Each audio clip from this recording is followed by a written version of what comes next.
teman-teman. Kami dari kelompok 4 ingin menyajikan video resume dari film Asimetris. Sebelumnya, kita perkenalan dulu ya teman-teman. Saya Hoironisa. Saya Ayu Arina. Saya Winda Dwi.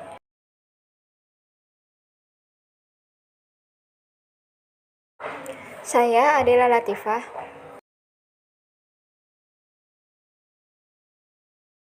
Saya Laila Ramadhani. Maksud dan tujuan tayangan ini selain untuk memenuhi tugas konsep dasar IPS, juga kita membahas permasalahan sosial yang ada pada film Asimetris. Baik, yang pertama kita akan membahas masalah apa yang terjadi pada film Asimetris. Film Asimetris ini menyampaikan fakta dan data mengenai dalamnya produk olahan kelapa sawit masuk di kehidupan sehari-hari.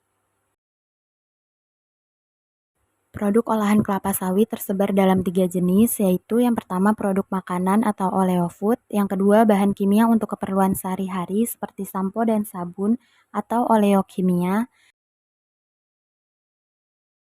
dan yang ketiga campuran bahan bakar dalam biofuel. Menyangkut penggunaan untuk bahan bakar kendaraan, diprediksi minyak sawit akan makin dibutuhkan pada tahun-tahun mendatang. Namun, di sisi lain, perdagangan minyak sawit menyimpan banyak permasalahan. Hal yang paling pertama diperlihatkan asimetris, mulai dari bencana asap, yang menyebabkan korban jiwa dan mengakibatkan penyakit infeksi saluran pernafasan yang melanda Kalimantan dan Sumatera, hingga ekspansi kelapa sawit di Merauke dan di Gul, Papua yang mengancam hak hidup masyarakat, karena dengan tergantinya pohon sagu dengan pohon sawit, maka makanan pokok mereka akan berkurang. Bencana ekologis lainnya diakibatkan oleh limbah perusahaan yang dibuang ke sungai, sehingga menyebabkan tercemarnya sungai. Selanjutnya yang akan kita bahas adalah apa saja faktor penyebab terjadinya permasalahan tersebut bagi masyarakat Indonesia maupun dunia. Rencana pemerintah untuk membuka 11 juta hektar lahan sawit di seluruh Indonesia. Perampasan lahan oleh perusahaan kelapa sawit. Pembukaan hutan di Papua bagian selatan untuk perkebunan mulai marak terjadi.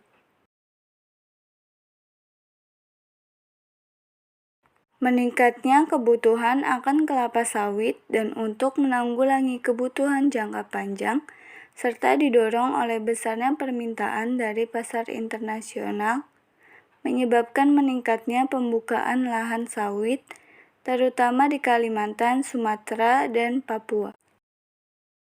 Meningkatnya lahan gambut di Kalimantan dan Sumatera tak lepas dari dampak buruk yang disebabkan oleh eksploitasi lahan sawit. Jika terjadi musim kemarau, maka lahan gambut tersebut sangat rawan mengakibatkan kebakaran hutan. Lalu, sejak kapan sih permasalahan itu terjadi dan sampai kapan ya permasalahan itu selesai? Jadi, sejak 20 Oktober 2015 permasalahan ini dimulai dan permasalahan ini masih terjadi sehingga kita tidak dapat mengetahui sampai kapan permasalahan ini akan selesai. Nah, dari permasalahan tersebut pastinya akan berdampak pada masyarakat setempat, negara, maupun di dunia. Lalu, apa saja sih dampak dari permasalahan ini? Yang pertama bagi masyarakat sekitar, yaitu mengganggu pernafasan masyarakat hingga menyebabkan kematian akibat infeksi pernafasan. Lalu, yang kedua, banyak masyarakat yang kehilangan mata pencaharian. Yang ketiga, banyak anak-anak yang terpaksa harus dipekerjakan. Setelah itu, ada juga mengganggu psikologi masyarakat karena lahan mereka tak dapat tumbuh karet dan pohon penghasil buah.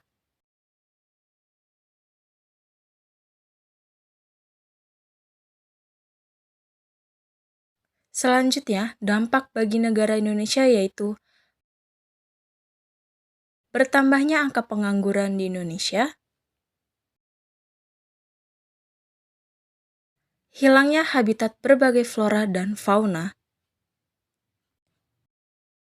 dan yang terakhir yaitu dampak bagi dunia yaitu kabut asap yang mengganggu penerbangan di Singapura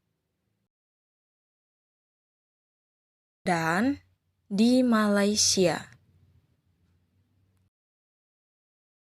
Nah, yang terakhir, kita akan membahas apa saja solusi yang dapat kita lakukan dalam permasalahan tersebut. Pembukaan lahan tidak memiliki konflik dengan masyarakat, terutama konflik dengan masyarakat adat.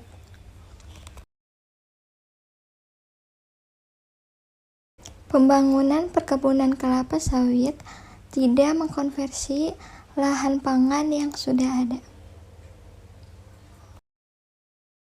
Yeay, sudah selesai. Bagaimana teman-teman? Apakah kalian sudah mengetahui beberapa fakta tentang permasalahan di dalam film asimetris ini? Semoga video penjelasan ini bermanfaat buat teman-teman ya. Burung pergi lenyap menghilang. Di sungai ada 5 ikan. Video ini memang sangat panjang. Walau panjang tapi menyenangkan. I can hear the sound.